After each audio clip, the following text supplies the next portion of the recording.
Halo, apa kabarnya teman-teman?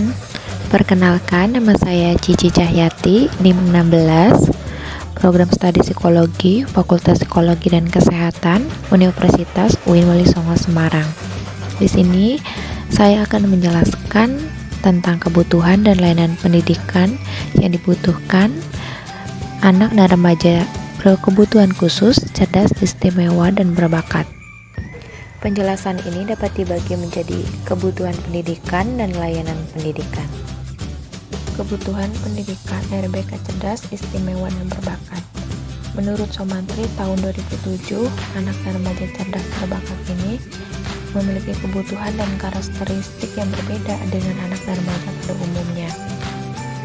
Anak dan remaja berbakat ini merupakan memiliki kemampuan atau talenta di atas rata-rata dan umumnya memiliki kecerdasan IQ di atas rata-rata. Mereka juga bisa dikatakan anak gifted. Anak gifted ini mungkin memiliki ketidakmampuan dalam belajar biasa, kesulitan memberi perhatian, gangguan emosional. Mereka harus dibantu dengan perluas kekuatan dalam mengatasi kelemahan. Mereka membutuhkan materi khusus, teknik mengajar tertentu, dan melalui fasilitas tertentu. Berdasarkan penelitian Ferguson tahun 1989 dan Gallagher tahun 1986 menyimpulkan ada 3 kebutuhan dalam pendidikan siswa gifted. Yang pertama, membutuhkan pendidikan khusus, yaitu dengan pembelajaran yang menantang pada bidang sesuai dengan minat dan bakat mereka. Sekolah dengan punya tingkat kurikulum pengayaan. Nah, di sini ada prinsip pengayaan adalah materi yang diberikan lebih diperdalam dan diperluas dengan mengembangkan proses berpikir tingkat tinggi, analisis, sintesis, evaluasi, dan pemecahan masalah. Tidak hanya itu, peningkatan level pendidikan, peningkatan prestasi sesuai bakat dan minat, dan kebutuhan siswa cerdas istimewa. Yang kedua adalah membutuhkan kesempatan bekerja sama dengan siswa cerdas istimewa lainnya. Dengan adanya kelas khusus sesama siswa gifted ini, akan adanya penguatan timbal balik dalam minat dan aktivitas akademik mereka. Yang ketiga, membutuhkan guru dan kompetensi tinggi agar dapat memahami karakteristik dan kebutuhan siswa gifted, agar siswa dapat lebih memahami dan leluasa melontarkan argumentasi dalam kelas siswa cerdas istimewa ini. Selanjutnya, ada layanan pendidikan anak dan remaja cerdas istimewa dan berbakat. Terdapat 3 layanan pendidikan dalam model bagi ARBK ini.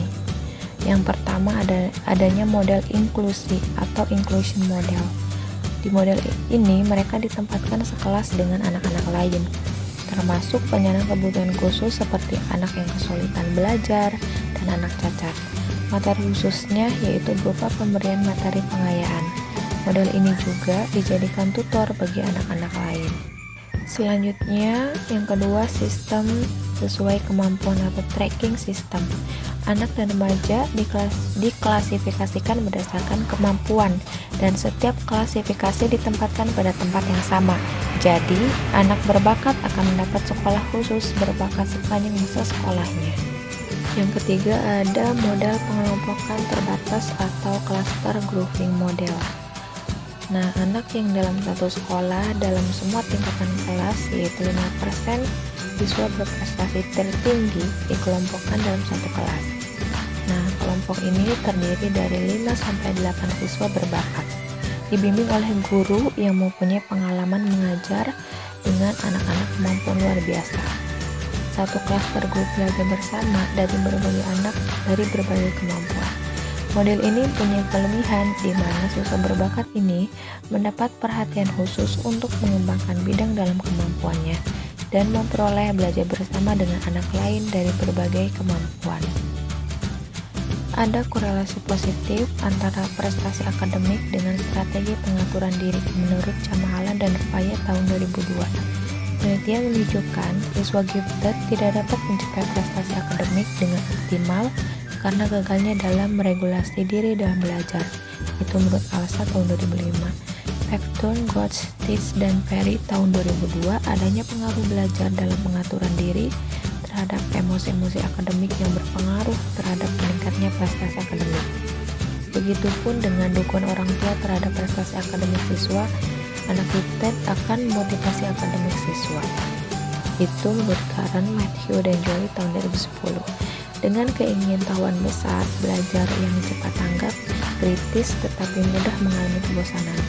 Hal ini menantang guru profesional dan kurikulum sekolah agar metode pembelajaran yang digunakan dapat berjalan dengan sesuai dan tepat.